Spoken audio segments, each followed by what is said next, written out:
My name is Sebastian del Portillo. I'm the field organizer in Phoenix for Unemployed Workers United. I'm Jessica Bunsell. I'm the legal director of Unemployed Workers United. In September 2021, we sued former Arizona Governor Ducey for prematurely cutting off federal pandemic unemployment compensation benefits for about 184,000 Arizonans. That decision took $300 a week away from folks, money that people were relying on to pay their rent and to put food on the table. And we allege that Governor Ducey's decision violated state law, which requires the state to secure certain federal unemployment benefits for Arizonans. What's the status of the case as of now? So unfortunately, we've come to the end of the road in the litigation. We appealed the case all the way up to the Arizona Supreme Court, but last month they declined to hear our appeal.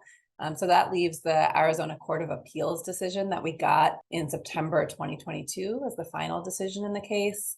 And the Court of Appeals sided with former Governor Ducey. They said that although he had the authority to accept the federal pandemic unemployment compensation benefits for Arizonans, state law didn't require him to do so. If that's where we're at now, where do we go from here? So the ruling really puts the issue squarely in the corner of Governor Hobbs.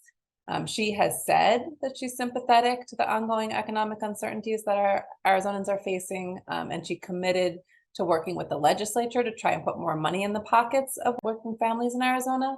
One really obvious way for her to do that is to go to the federal government and request the almost $500 million in federal pandemic unemployment compensation benefits that Governor Ducey left on the table.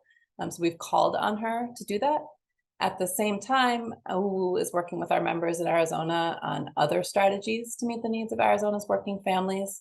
For example, we recently succeeded in passing legislation that makes it easier for folks who receive government housing assistance to get housing by outlawing discrimination based on the source of income.